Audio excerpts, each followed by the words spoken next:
Okay. A very good morning to you all. Your Excellencies, honored guests, ladies and gentlemen, friends and members of the Commonwealth family, welcome to the Commonwealth Trade and Investment Summit 2023.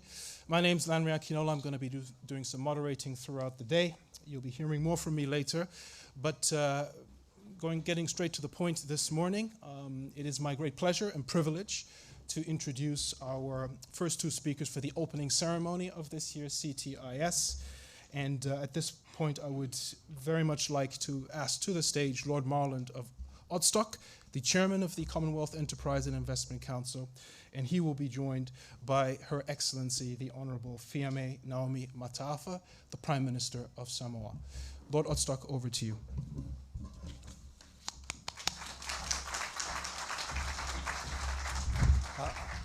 I'm going to come up again, and you can applaud me a bit better than you have done. That's not really good enough. Thank you. Come on. I want proper Commonwealth applause, none of this sort of hanging around, because we're all friends here. And it is a huge pleasure to see you all. I want to thank, before I start, the Lord Mayor of London and the entire team from the Lord Mayoralty for giving us this showcase tomorrow night of dinner in the magnificent Mansion House, which is one of the great honours to be invited and to be included at an event there. It is a magnificent place, as you can see it. And I want to place on record our thanks to the Lord Mayors themselves, who've been incredible ambassadors for the Commonwealth and indeed for our own organisations. But today is an international celebration. I mean, who would have believed it? 43 countries are represented at this event, which is amazing. We have 300 exclusive people in this room. It could have been 600, which shows you the amazing demand for and interest in the Commonwealth. And I find it even more amazing that people come from the places like Samoa, Cameroon, the West Indies, Bangladesh, India, Sri Lanka, and all these wonderful places where the sun is shining, and that you come to this wonderful weather we have in the United Kingdom. Maybe it's for a change, or to see how the poor, undernourished Brits live in this horrible weather. So it's fantastic. And I also want to place on record, where is Jim Ovia? Is he here? Is Jim here?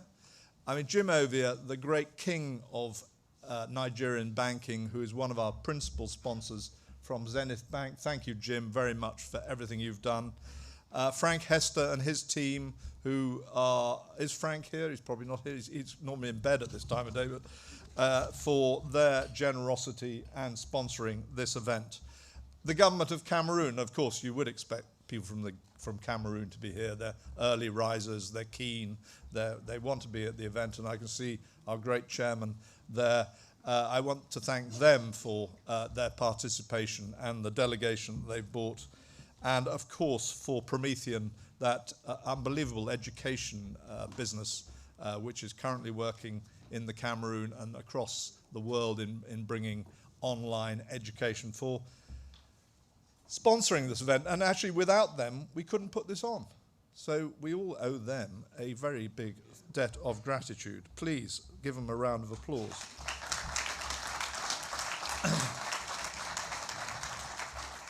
And our organisation, thanks to you in this room, goes from strength to strength. We've had the confidence, because of your support, to open 4 new offices this year alone. We've opened in Cameroon, as I said earlier, a burgeoning office thanks to our great chairman, August Penda. We've opened in Kenya, thanks to our great friends, James Mwangi of Equity, who's hosting the office for us. And sadly or happily, we've lost one of our team, Abdul Hamza, to go and run that office in Kenya. We've opened in Singapore, and Raymond, where are you? You're here somewhere. There he is at the back. If ever you want to do anything in Singapore, there's Raymond, who'll look after you. And of course in Bangladesh, where those of you who came with us, we took 300 people. How many ministers was it? 8, 10 ministers with us to Bangladesh to an enormous forum which I co-hosted with the Prime Minister, and my goodness, Bangladesh, a country which is the second fastest growing economy in the world, and I'm told that if you buy a garment in this country, 60% of them are made in Bangladesh, and that is a country that is traveling. And Sumo, where are you? Are you in this room at the moment? He's not here, but we will catch up with you later, who has opened our office for us there with the support of our great friend Zilla, who is definitely asleep at the moment, I'm sure, in his bed. So and I've travelled, and so have my team. I've been alone to 11 or 12 countries so far this year, and there's another month to go. My deputy chairman has been allowed out to travel to a number of countries, and our chief executive the same. So we're out and about creating and showing and demonstrating the Commonwealth Advantage and the huge interest that now is the Commonwealth. And it's amazing that post-COVID there's been this pent-up desire to trade and do trade. So the Commonwealth is alive. It's not just kicking, it is roaring ahead, as most of the nations, the key nations of the Commonwealth, have tremendous growth and are blasting their way out of the economic stupor that we found ourselves in post-COVID and post the other issues that face the world. And these 2 days are about addressing those issues and making them work. So it's entirely up to you. You can either say, well, we're not bothered, or we are going to commit to it and we are going to be involved in this process of making the world smaller again when people have retreated, increasing trade again where people are now starting to put up trade barriers, and using that incredible Commonwealth Advantage, which we all know about, to make the world a smaller place, to make it a better place, and to deal with the big issues that confront us, which, as we all know, are climate change, and we're going to hear from the excellent Prime Minister from Samoa in a minute, where climate is so important, youth employment, which is going to be absolutely a huge issue, and all the other, and food security, energy security, all these issues which are key to the success of our nations going forward. What a great privilege it is to have the Prime Minister of Samoa here, because it's not just her coming here. By the way, she has flown 24 hours virtually to get here, 2 flights, 17 hours from New Zealand, and then Dubai to here. An incredible effort to get here in the name of Commonwealth. But she's not just here for to see the weather. She's here because she is going to be next chair in office of the Commonwealth. And not only did she come herself, but she's brought me a magnificent gift, which is a knife with a copper blade. She's told me I'm not allowed to use it on the deputy chairman, but it is a magnificent gift, so you're more than welcome, Prime Minister. And how exciting it is for us to be able to go to Samoa and to see the dynamics and all the issues that you have to cope with in your country, and how marvellous it is to see your delegation with you. I feel in the time that we've met, this is going to be a sea change for Commonwealth activity, not least because we don't have to wear suits, apparently. We're not allowed to wear suits in Samoa, so I'm a bit concerned about some of the shirts you lot are going to wear. And I don't really want to see you in shorts, because some of you have not got very desirable legs. But make the most of it if you can, but start booking your flights now. It is going to be in October. And we are so thrilled that you've made the effort to come here, Prime Minister, to address our audience. And I can tell you one thing, they don't want to hear from me, they want to hear from you. So please give that warm Commonwealth welcome to Her Excellency Fiamē Mata-Afa, Prime Minister of Samoa.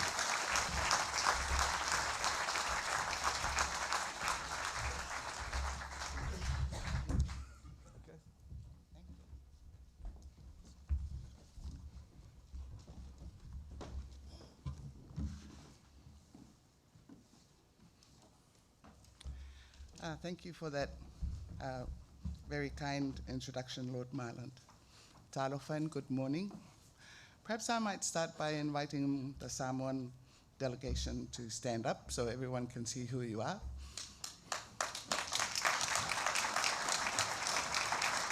You want to turn around?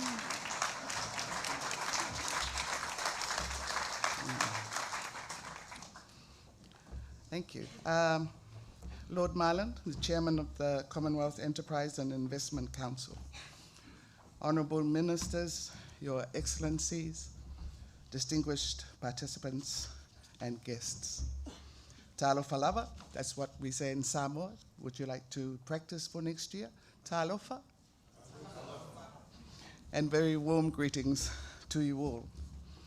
I'm very grateful to Lord Marland and the CWEIC for the kind invitation to address this important gathering. Samoa's participation at the Commonwealth Trade and Investment Summit this year is timely and critical, given our preparations for the Business Forum to be held during CHOGM 2024 in Samoa. And Lord Marland, I hope it doesn't clash with your elections. So, Your Excellencies, the Commonwealth family are 56 connected and diverse nations grappling with multiple and interlocking global crises that are multidimensional and complex in their scope and nature. These many challenges that we share, such as the ongoing impacts of climate disasters, conflict, lingering COVID-19 effects, economic downturn, high and growing indebtedness, rising inflation, and inequalities. These require a more collective and united response. As the Commonwealth, we have this opportunity to respond. So we are here not just to discuss our challenges, but more importantly, we believe in the Commonwealth opportunity. Our potential as a family joined by values, interests, and practical advantages needs to be realized. Trade is one of the most important things we share. As Commonwealth, we are in a unique position to unleash the benefits of trade and investment for 1/3 of the world's population. That is our 2.5 billion citizens. And that is why we are here, to discuss how we can do better, to seize our shared advantage. However, the other biggest challenge is to assess if we are all benefiting equally from this Commonwealth advantage. The varying degree of economic development and challenges within our Commonwealth family requires tailored solutions, strategic financing, and strengthened collaboration between the public and private sector. For Samoa, a contextualized approach is key because the private sector in Samoa can be very different from the private sector in Ghana or Nigeria, nor some of the challenges of SIDS MSME in Pacific versus SIDS in the Caribbean. Samoa, like many small island states in the Pacific, is subject to economic and environmental volatility. Its economic development opportunities are constrained by inherent challenges, including distance from major centers of economic activity, narrow resource bases, a small domestic market, as well as high frequency and intensity of climate-induced natural disasters. Our economies have suffered significantly from multiple threats, including COVID-19, extreme weather events like flooding, droughts, and cyclones due to climate change. Traditionally, our economy was largely based on agriculture and fisheries. However, industry and services have now become significant contributors to the gross domestic product. We saw the impact of COVID on our tourism industry, which we have come to rely heavily on. Diversification, therefore, remains key to building more resilient economies and also building back better.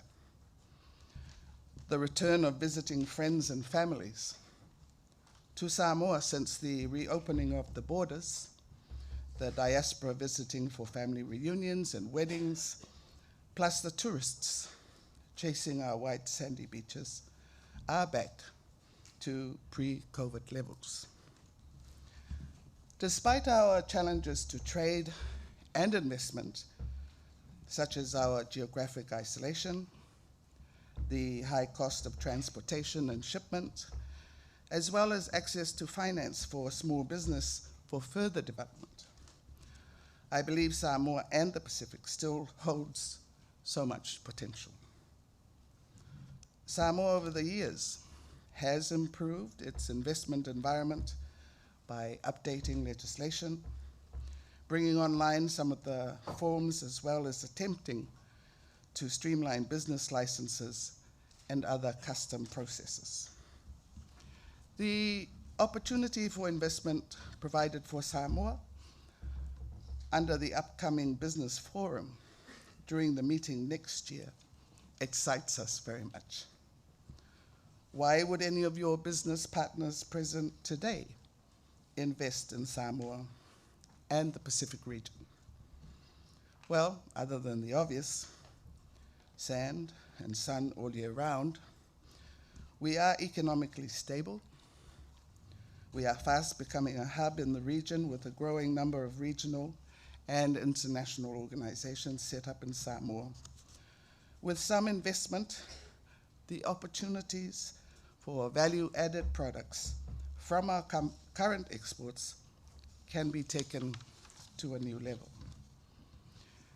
Investment in technology and value adding will improve export and increase employment, but it will require a particular investor that is patient and understanding of our challenges. Excellencies, I'm pleased that our Samoa delegation to the summit this year includes representatives from our Samoa Chamber of Commerce and Samoa Business Hub. A large portion of the Samoa economy depends on micro and small and medium enterprises, concentrated in the tourism and service sectors.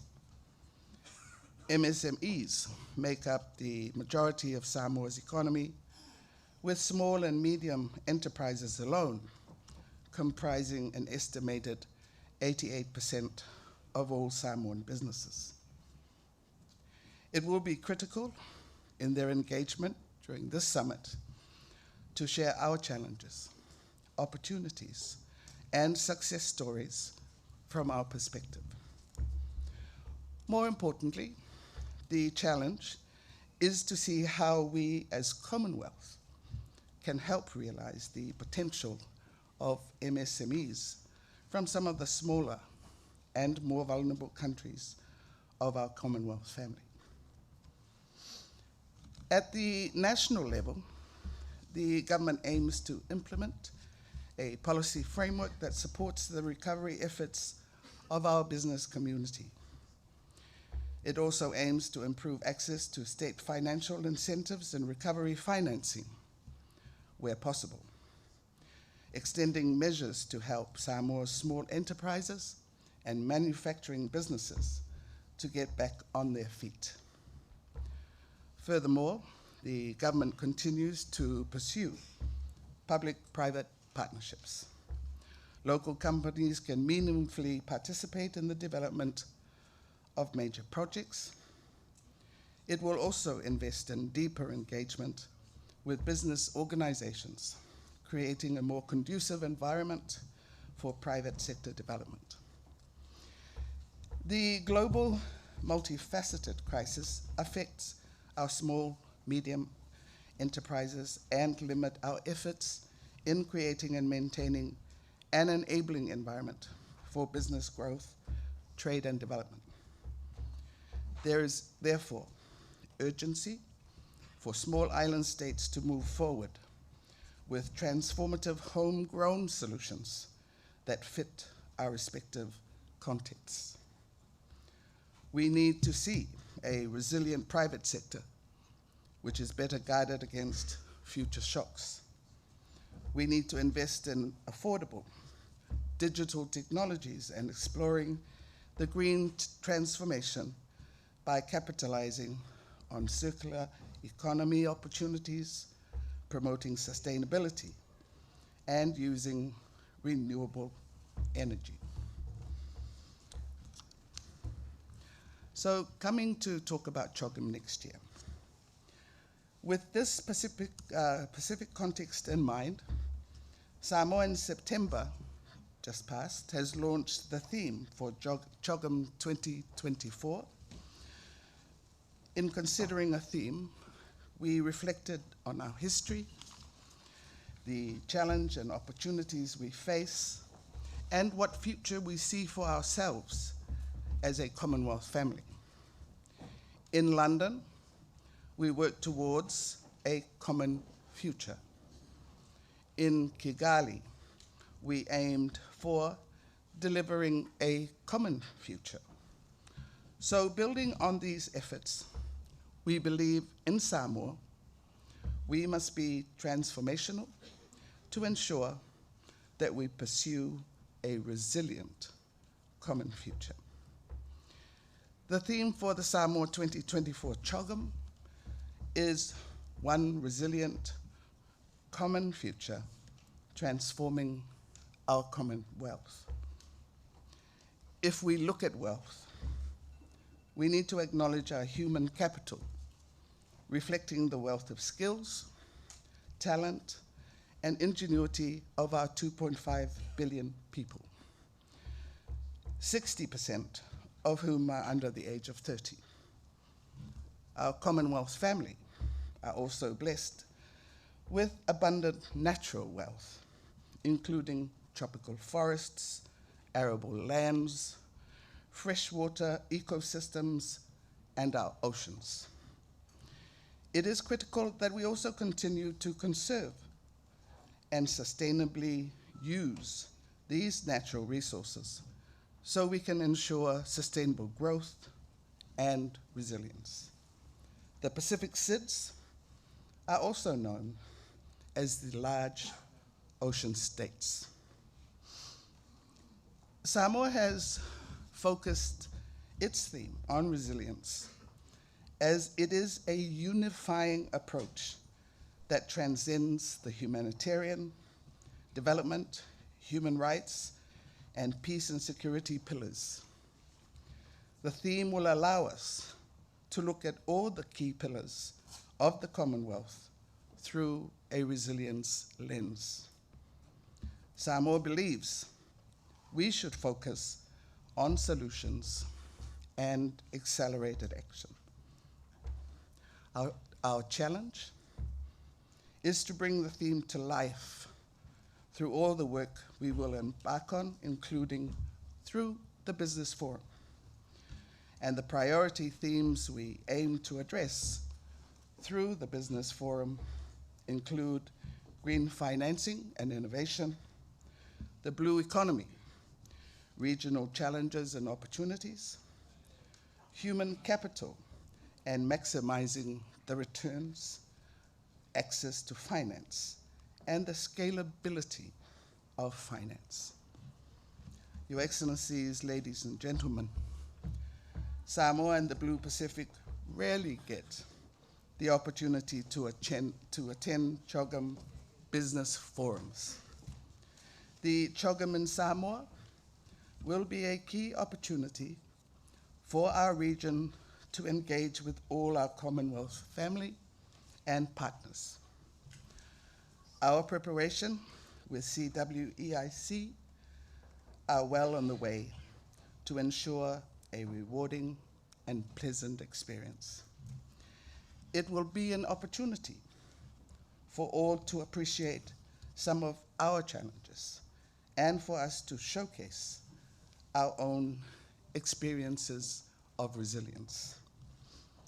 We look forward to welcoming you all to Samoa to create lasting solutions to some of the known challenges we face as small island developing states, but more importantly, to achieve our shared goal and vision as a Commonwealth family to improve the lives of our citizens through successful and resilient intra-Commonwealth trade and investment opportunities. I thank you once again for this invitation.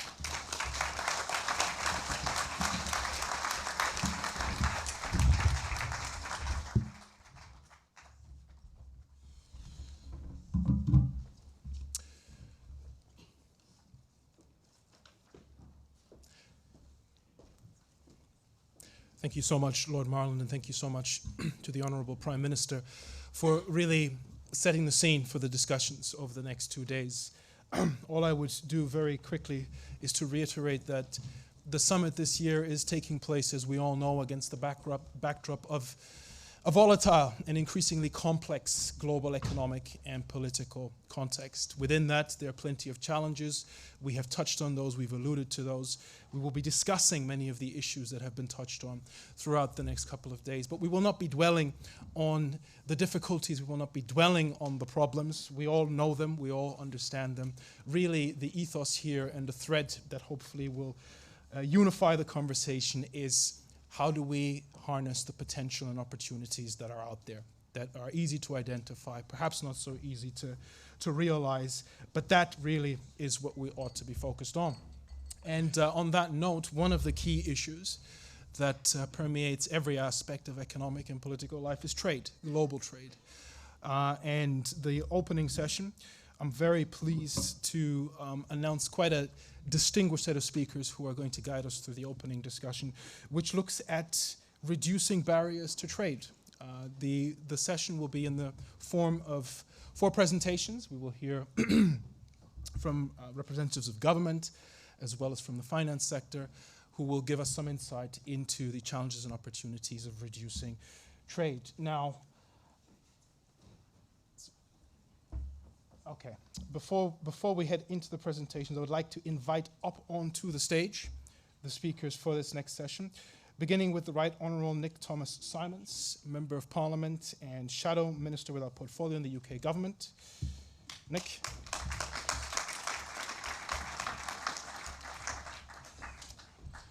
Professor Benedict Orama, the President of Afrexim Bank.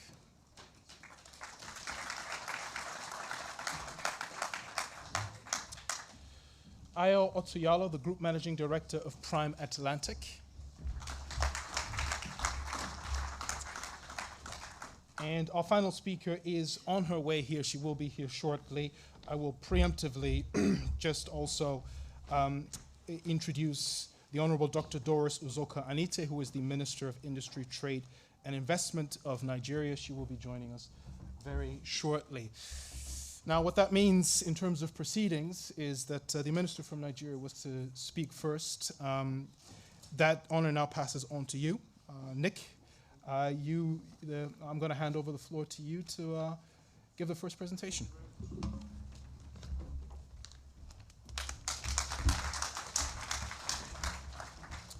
Well, friends, it's a great pleasure to see you all here today, and I want to start by thanking Lord Marland for the invitation and to say how grateful I am to him and to the team at the Commonwealth Enterprise and Investment Council for making this event possible.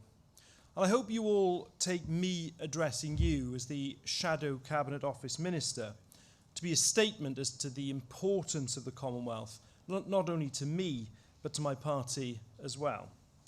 56 nations, 2.5 billion people. It's a remarkable family of nations that working together can make an incredible difference. Now, I was lucky enough to be invited to speak here last year as well. And that event left an indelible mark on my thinking on UK Commonwealth trade relationships.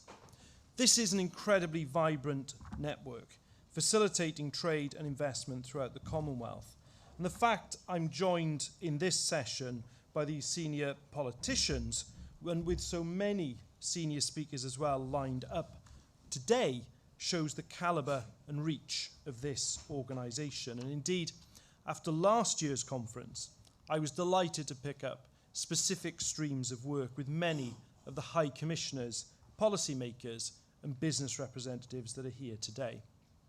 Now, we've seen the United Kingdom enter into free trade deals with Australia and New Zealand, two proud Commonwealth nations. And I welcome these deals. And I've urged the government to do more to strengthen UK ties, trade ties with our Commonwealth allies, not least through the long-promised trade deal with India, and for progress on a trade strategy for Africa. And I do want to reassure you all here today that if there is going to be a change of government next year, you'll have ministers who are pro-trade and pro-business, including my good friend, the Shadow Business and Trade Secretary, Jonathan Reynolds. And that's because we see this as a vital element of delivering the economic growth, which is such a central part of our vision for mission-driven government.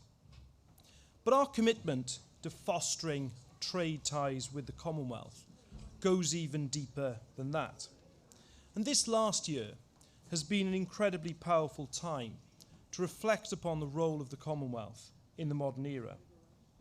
And I know all of us here will have been deeply moved by the passing of Her late Majesty the Queen, and the way that the whole world seemed to stop for a moment to mark her passing and acknowledge her unique legacy.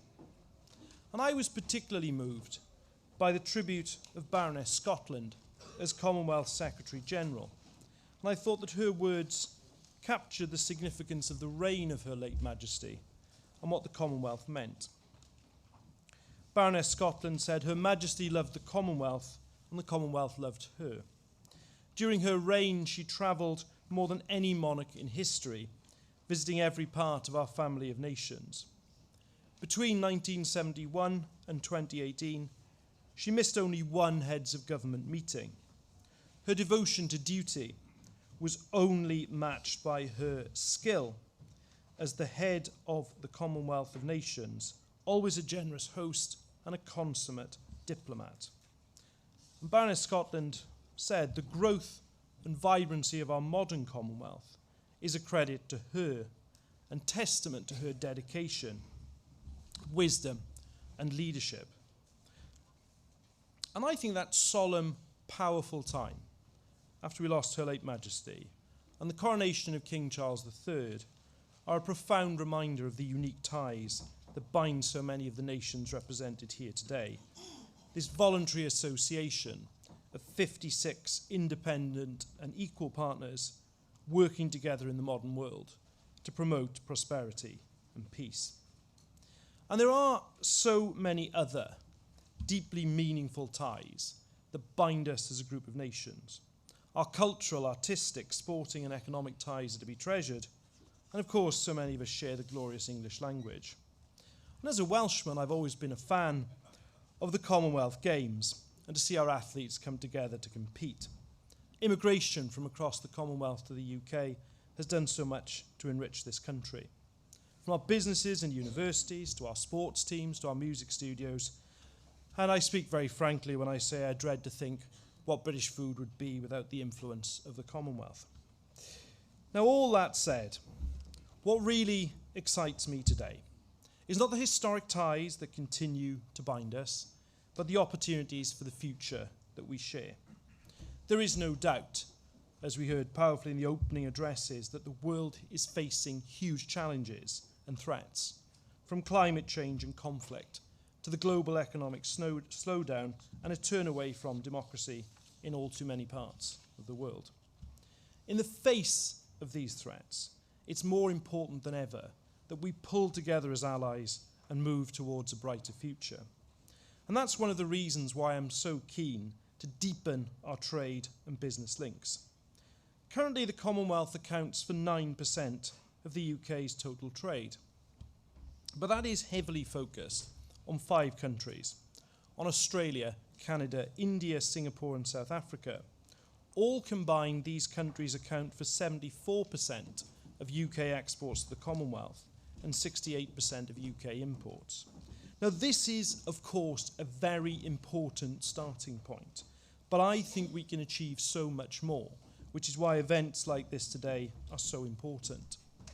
I hope this can be a springboard to unlock new trade and business opportunities for many of you. I will continue in opposition to press the government to do more to secure trade deals and to tackle barriers to trade, to help enable so many of the businesses here to thrive and deliver much needed economic growth. It's also clear we're going to need to rise to the challenge of the climate emergency, and we know many countries in the Commonwealth will be disproportionately hit by the impact of climate change. And our common humanity, our ingenuity, our hard work will again be needed to rise to the challenge, as we so often have done in the past. And it's why one of our key missions, should we become a Labour government next year, is to be a clean energy superpower and accelerate to net zero. And that transition, of course, will be revolutionary in how our country runs, but it will also create huge opportunities. And it's clear to me that the Commonwealth offers tremendous networks to help us work in partnership to drive this agenda forward. From exchanging new technology to expertise and raw materials, that's a vital part of moving the planet towards a green future. And it's on that optimistic note that I really do want to conclude. I am optimistic for the future and optimistic to work with all of you to see what more this unique group of nations can achieve. Thank you very much.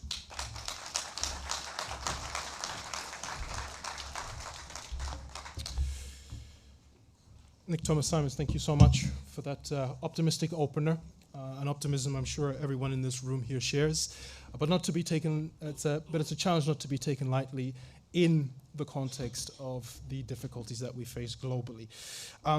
Nick Thomas-Simons, my understanding is that you have to leave us at 10:30. So in case we don't have the opportunity to formally say goodbye, allow me to just very quickly take this opportunity to thank you for being here with us this morning.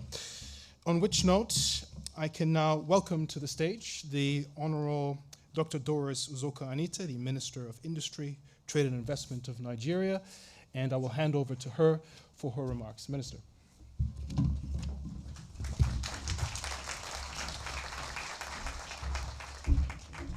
Good morning, everyone. Thank you so much. I know these protocols were already established before I came in, but permit me to recognize all the distinguished ladies and gentlemen here, the Prime Minister of Samoa, Her Excellency Fiamē, Naomi Matafe. I hope I got that right. And I'm also seeing a lot of people here. Former Minister of Information for Federal Republic of Nigeria. Thank you for coming. Thank you so much. It's actually my pleasure and honor to be here. I'm very delighted to be here. Thank you for the honor. London is actually my favorite, one of my favorite cities. And although the weather has been quite interesting, but I hope everyone is also enjoying it as much as I am. Let me begin by thanking the Commonwealth Enterprise and Investment Council for inviting me to speak today at this very important summit, and to commend the Council for the transformative strides it is making in promoting trade and investment between Commonwealth countries under the able leadership of its chairman, the Right Honourable Lord Jonathan Marland. Since its establishment in 2014, with the support of the Commonwealth Secretariat and member government to promote trade and investment between members of the Commonwealth Enterprise, the Commonwealth Enterprise and Investment Council has gone from strength to strength, positioning strategic hubs around the globe to foster connectivity between businesses, their communities, and government. And in just 9 years, the Council has established 12 hubs, including one of its longest-running overseas hub in our own dear Lagos State in Nigeria. This is very impressive and commendable considering the hubs are entry points for many businesses who want to go into new markets and find their way around the local connections and government. Nigeria is a great supporter of the Commonwealth Enterprise and Investment Council. We are one of its most active partners, convening the largest grouping of strategic partners within the Council outside of the United Kingdom. I would like to use this opportunity to reiterate Nigeria's commitment to the Council and its mandate to boost trade and investment between Commonwealth nations under the leadership of His Excellency President Bola Ahmed Tinubu. This is because we believe in the significant potential of trade and investment between Commonwealth countries and the significant economic prospects that it will bring to our people.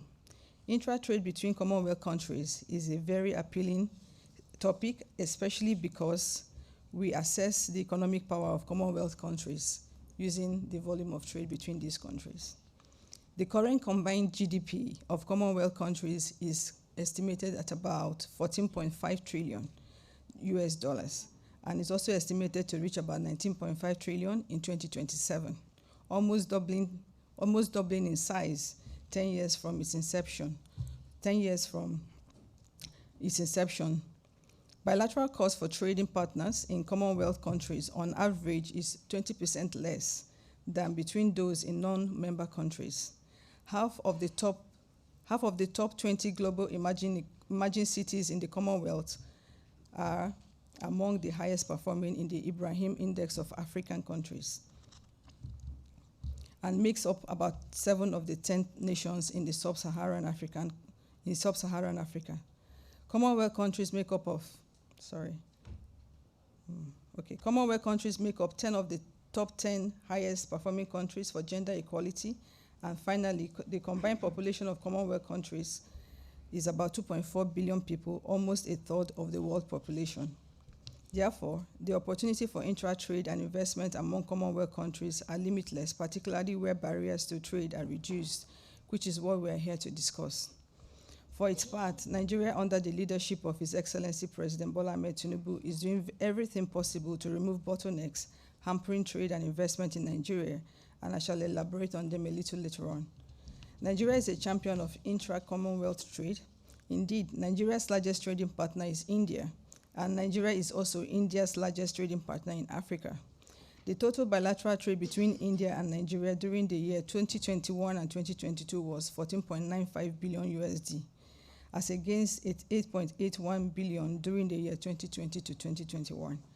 The UK is also a major trading partner of Nigeria. Total trade in goods and services between the UK and Nigeria was £6.9 billion pounds in the 4 quarters to the end of the second quarter of 2023, an increase of 18.5% or $1.1 billion in current prices from the 4 quarters prior to 2022.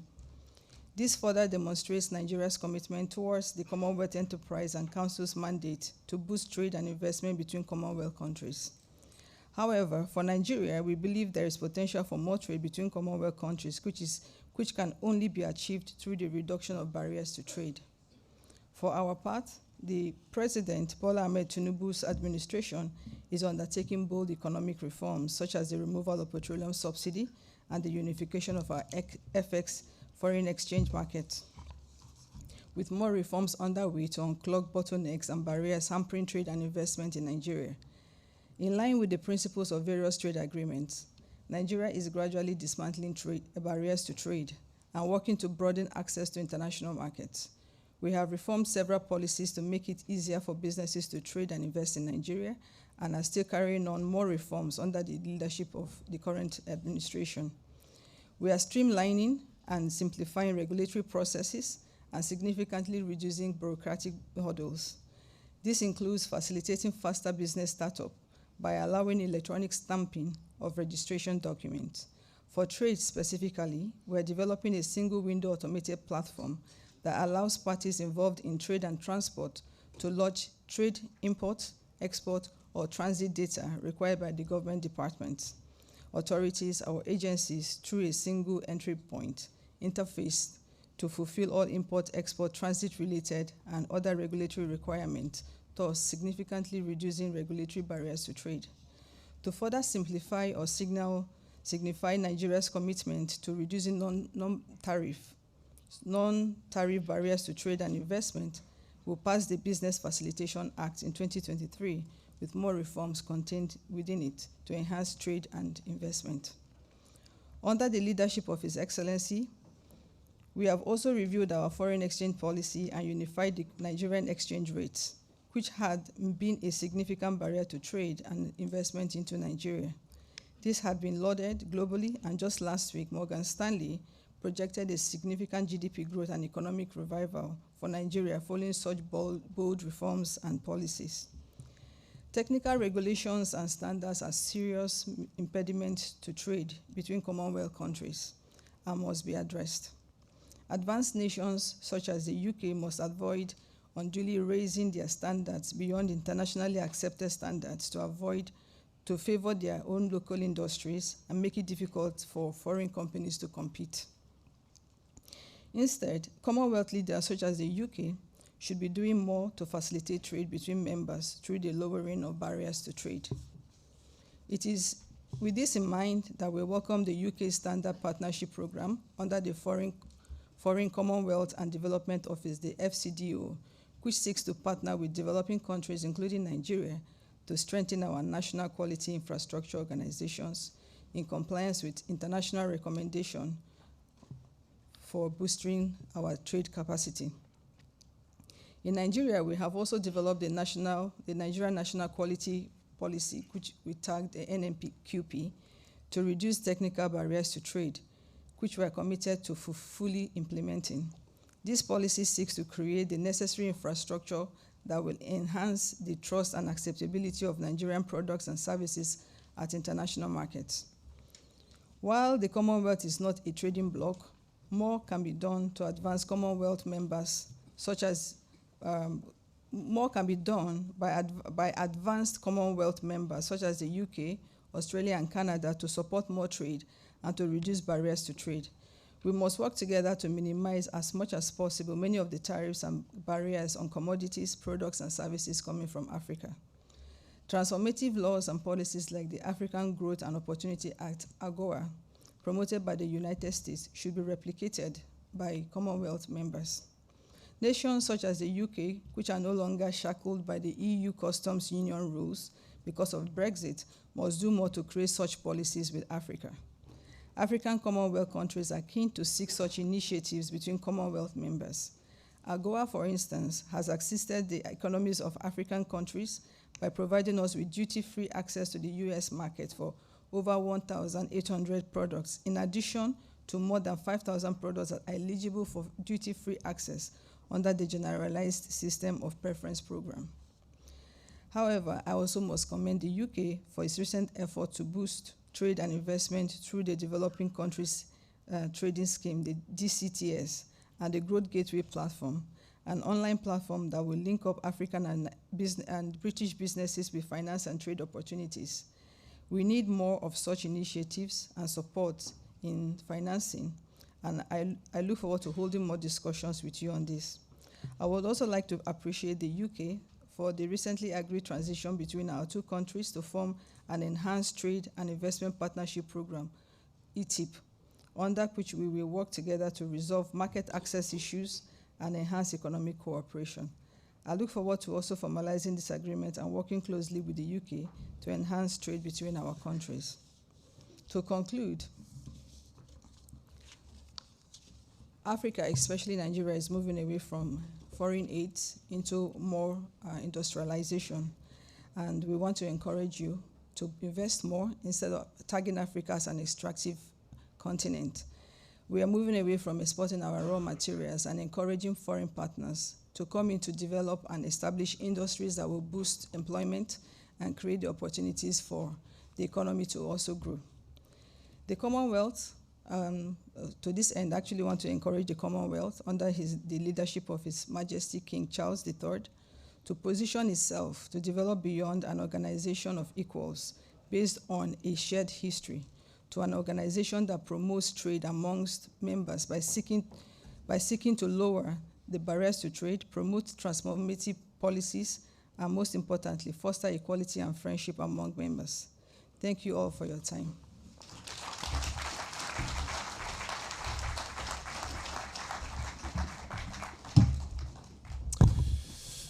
Thank you very much, Minister, there for kind of highlighting and underlining the importance of policy and reform when it comes to reducing barriers to trade. And those of you who are aware of events in Nigeria will know that the new government of President Tinubu has come out guns blazing, so to speak, in terms of reforms. And the impact of that is something I'm sure we'll see down the line. But I also want to reiterate the point you made around the potential for more effective collaboration within the Commonwealth to reducing trade barriers and some of the steps that can be taken by some of the bigger economies, perhaps, to address some of those challenges. Pleasure now to hand over to Professor Benedict Orma, the president of Afrexim Bank, for your remarks, please.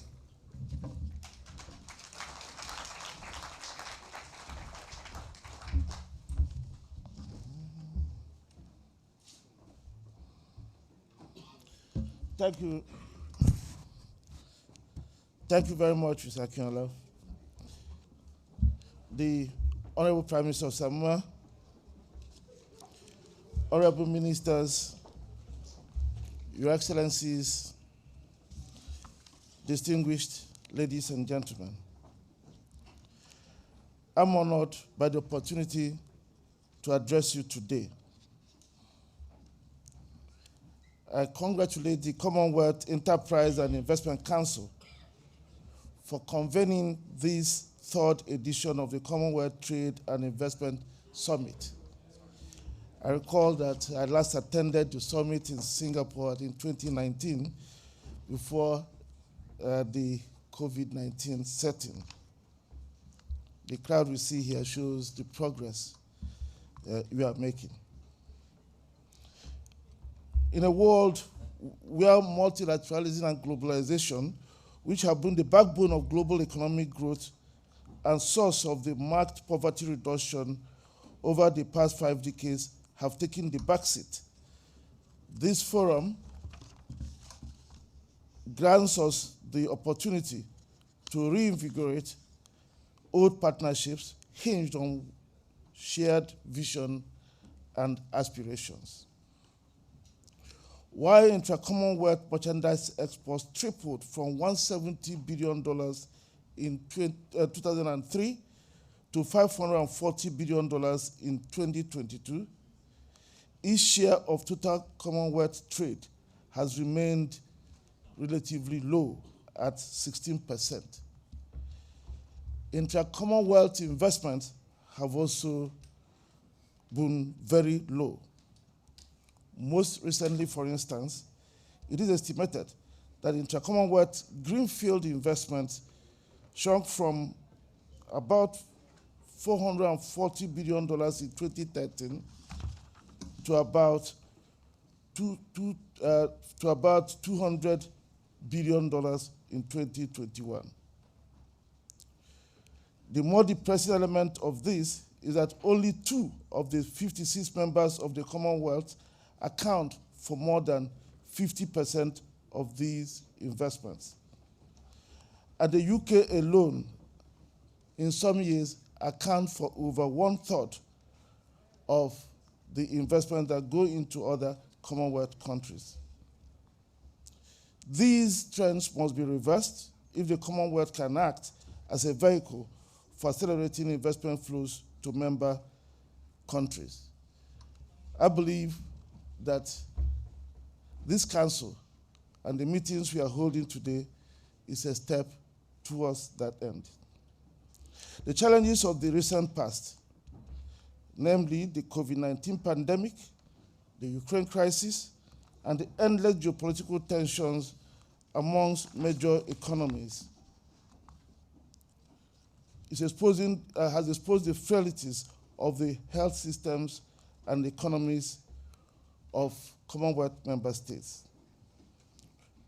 It has done so both individually and collectively, and revived the need for deeper ties among Commonwealth economies. The goal I think the Commonwealth should have is to act to ensure that its member countries emerge from these crises stronger and more integrated. They should use the crisis as an opportunity to revive old partnerships. The larger, more developed countries must consciously and proactively promote investments in the smaller and less developed economies. Inter-Commonwealth trade should be boosted in a deliberate and focused manner on the platform of a win-win partnership. Indeed, for most African countries, they had the experience of being cut out from access to essential medical supplies and vaccines. And then when the Ukraine crisis set in, food and agricultural inputs brings to the fore the urgency to promote investment flows into upgrading of the continent's health, agricultural, and industrial infrastructure. It also brings out something about the Commonwealth. And the Commonwealth should act as a shock absorber to its members at that time. Commonwealth members should not put trade barriers when members need urgent supplies. When members need vaccines and Commonwealth members have it, the Commonwealth must have an arrangement to make sure that those are delivered. Honorable Ministers, Your Excellencies, distinguished ladies and gentlemen, a new era is emerging in Africa. In 2021, African countries commenced trading under the African Continental Free Trade Agreement. The Continental Free Trade Agreement opens up opportunities for continental and global investments into Africa. The agreement has created the need for significant investments in the development of trade-carrying infrastructure, the need for investments in the creation of air and sea linkages and other modes of cross-border connections, the need to expand domestic and regional trade logistics, and the need to invest in the creation of industrial infrastructure, as well as the import of technologies and capital goods required to build industries to produce tradable goods. These are opportunities I believe Commonwealth countries can leverage. With the strongest historical ties with Africa, the Commonwealth, of which 19 African countries are a member, must strategically position itself to harness the opportunities that are emerging in the continent.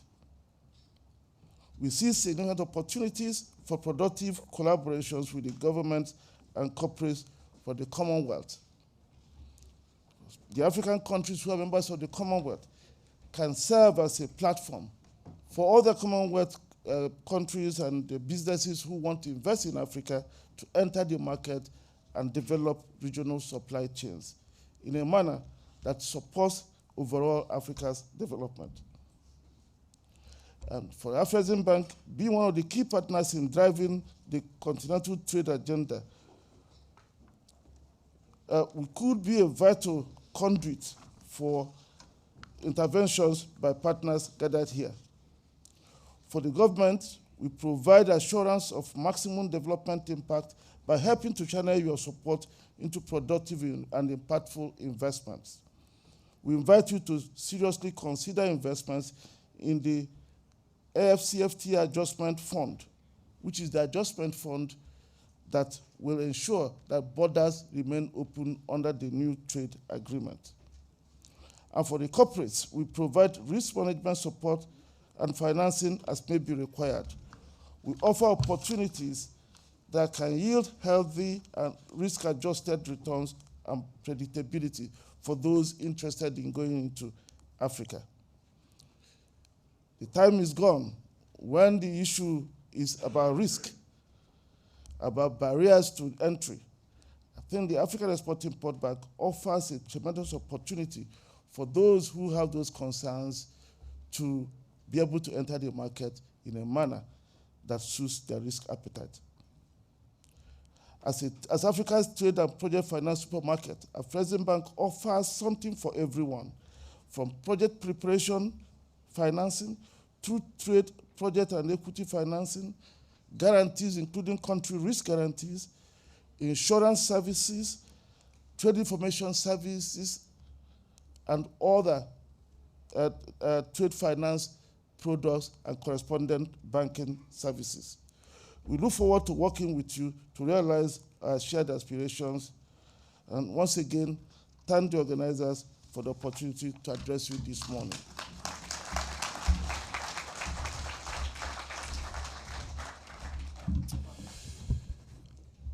The Prime Minister has to leave us. Thank you so much for being with us this morning.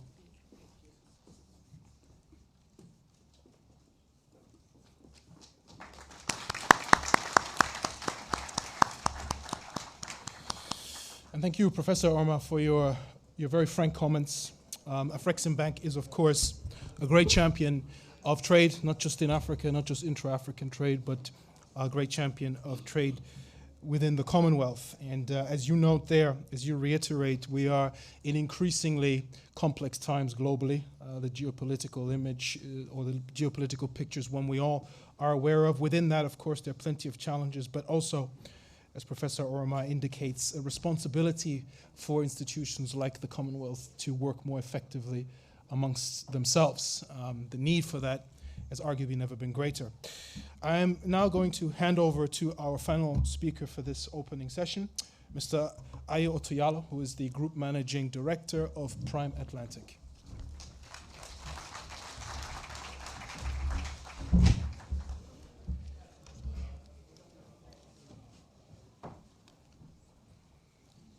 Good morning, ladies and gentlemen, honorable ministers. In case you hear a strange sound here, don't get worried. It's just my knees knocking against each other, being asked to speak alongside this lineup of distinguished speakers. When you have a minister and a professor, Lanre, what do you want me to say? I think Lord Marland set me up. On a serious note, many things have been said this morning. I will not belabor the points already highlighted.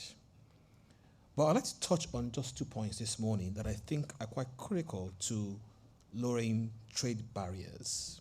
My point 1 is we need to redefine trade as not only the exchange of goods and services, but also the exchange of cultures, values, to deepen diplomatic ties with security at the top of the agenda. Lord Mala, I just thanked you for setting me up to speak alongside these speakers. I'm sorry that I had to go. But you set me up anyway. We know that culture and values shape society. Hence, once we have a grasp of cultures and values that underpin a society, I believe that it will enhance trade amongst trade partners, because without people, there's no trade. Why is this important?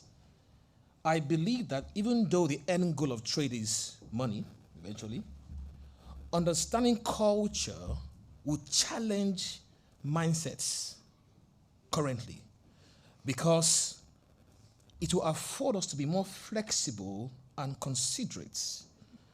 And rather than have an exploitative mindset, we'll have a collaborative mindset.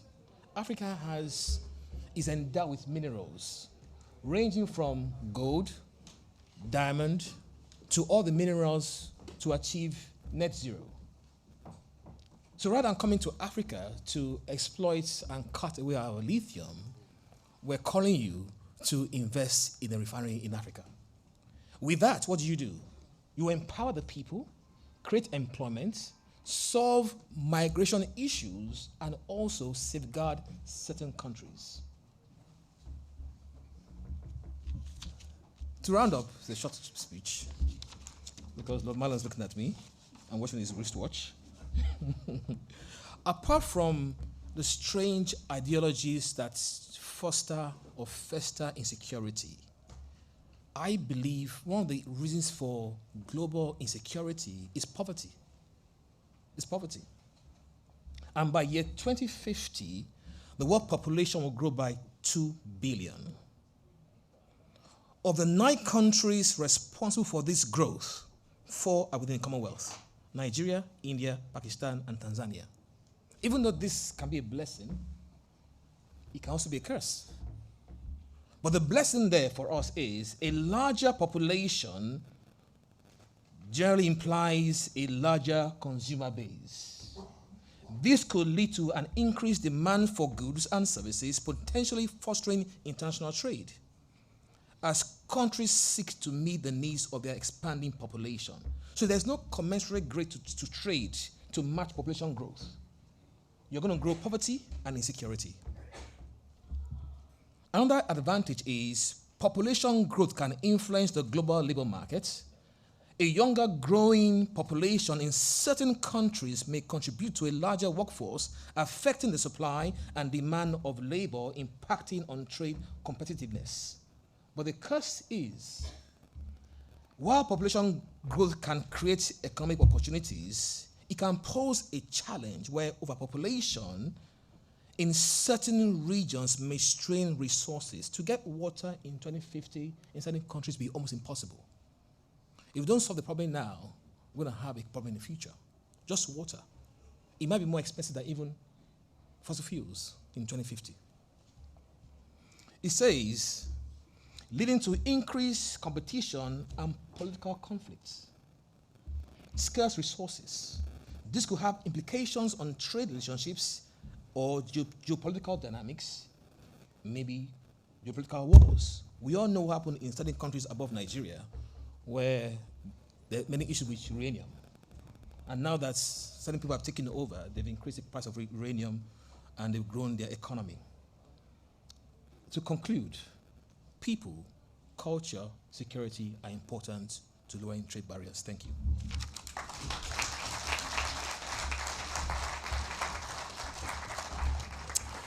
Thank you very much, Aya, for underlining the point that in these changing times, perhaps it's time for a change of approach and a change of mindset, but also reiterating the point around partnership, which I think is a thread that has run through all the presentations this morning, and partnership, of course, in the context of the Commonwealth.